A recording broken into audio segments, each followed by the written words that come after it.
this one is about edible mushrooms and how to identify them, kind of. It's kind of like a how-to book, or not a how-to book, but like informational. It's informational, so it might be a little bit of a weird format for me to read to you.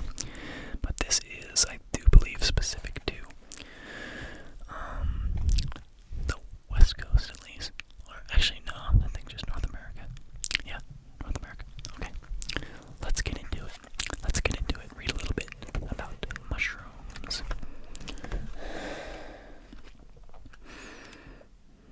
First, we should maybe look at some pictures of mushrooms. Just so, so I can grab your guys' attention. Let's look at some pictures.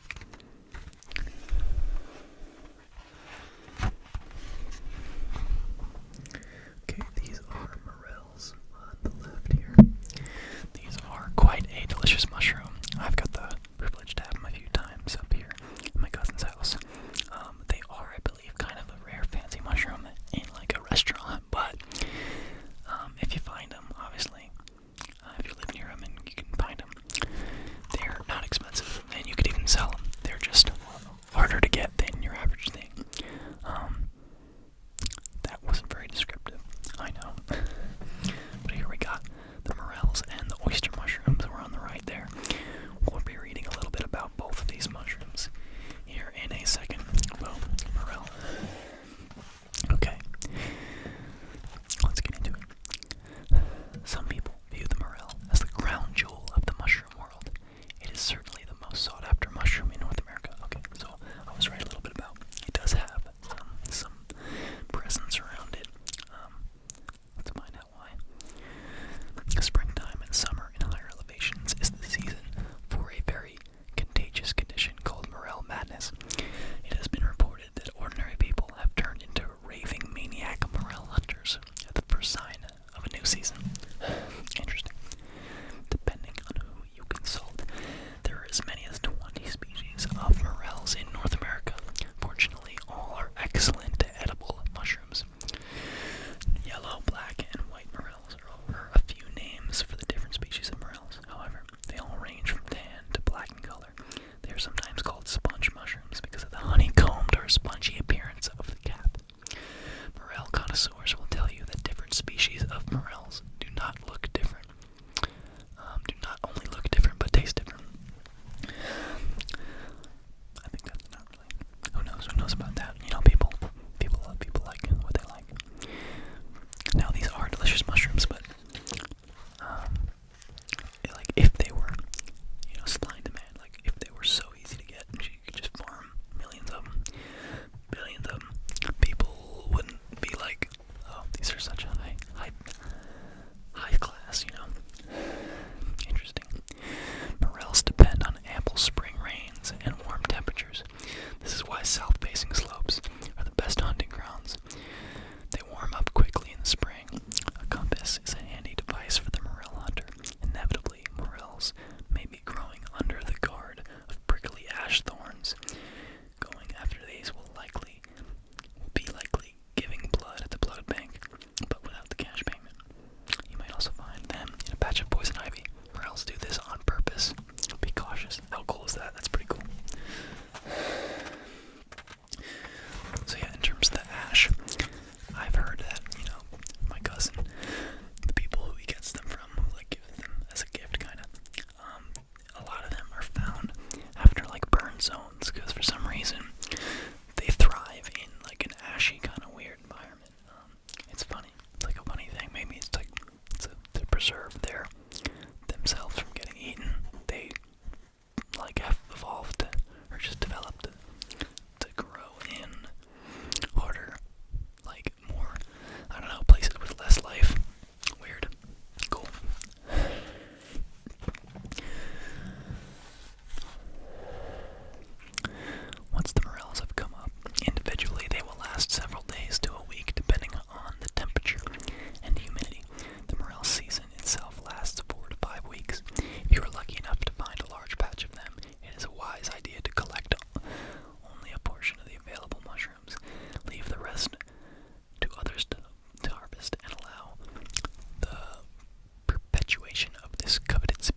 oyster's life cycle.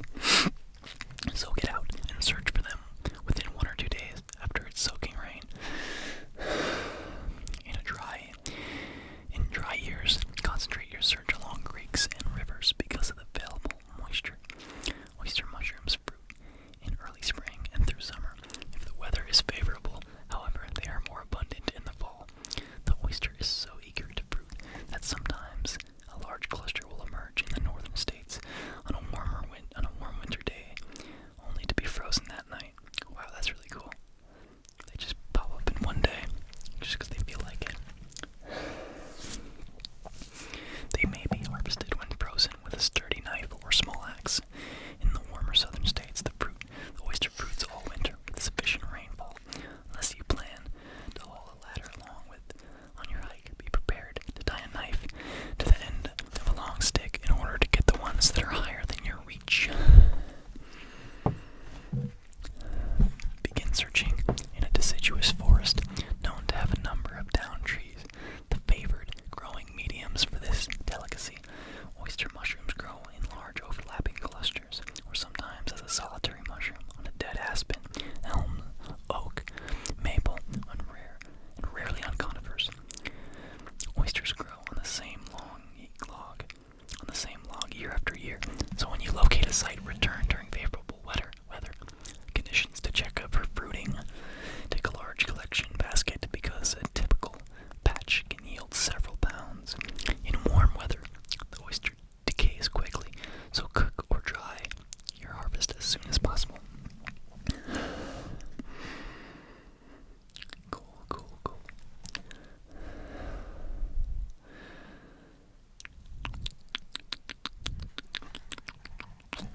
We'll go ahead to the next one. Wow, this thing's cool. I don't really know this one. Shaggy mane. The shaggy mane mushroom.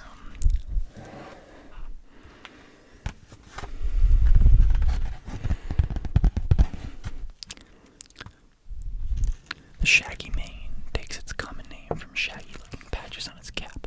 They are also called lawyers' wigs because they resemble the old-fashioned wigs worn by lawyers. In colonial times, the cap and stem are white and the cap is covered with small brown and white scales. Fall is the best season for shaggy manes, but it's not uncommon to find them in spring and during a wet summer because they often grow in disturbed soils. They can usually be found along trails or playgrounds in your favorite park. They are often found on newly established lawns where black soil has been hauled in. Shags are famous for mysteriously popping up overnight in suburban lawns and in fact have been known to push their way through asphalt trails and tennis courts. Cool. Nature's cool. Nature's so powerful. That's insane.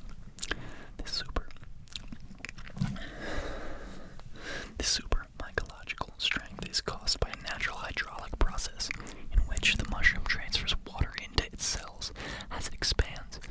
It would seem that nothing can stop the shaggy mane from growing where it desires. So dope. Shags like company. Look for them in groups of up to 100. Wow, they're usually 2 to 6 inches high, but can grow even taller. When young, the shaggy mane looks like a small white cylindrical mushroom cap growing on the ground or with the stem hiding within the cap. On the stem grows and expands. As the stem grows and expands, it becomes exposed, and the elongated cap remains closed around the stem. The cap is filled with white gills and can grow up to 6 inches tall. As the cap expands, the bottom edge tears away from the annulus, a ring that tends to be thin and flexible that slides freely up and down the stem like a washer on a bolt. Unlike the ring of the amanita, which is directly attached to the stem because of the irregularity of the developing mushroom, a ring may not be found on every stem. Wow.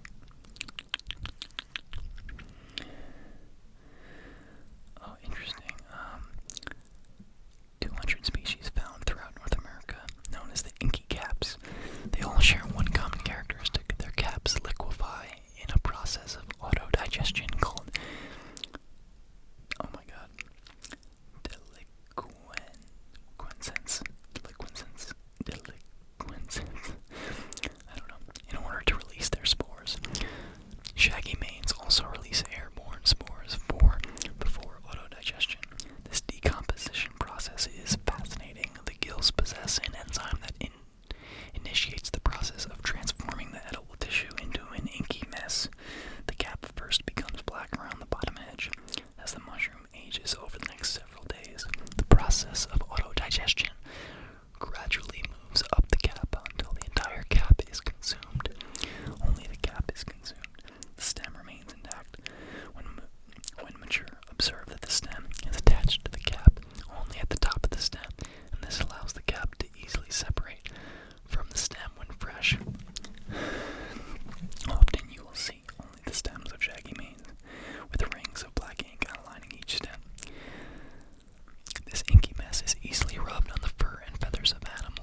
needs help, and if people don't know about it, they won't care about it. So, not that I'm like some crazy activist right now, but I just think that it has a potential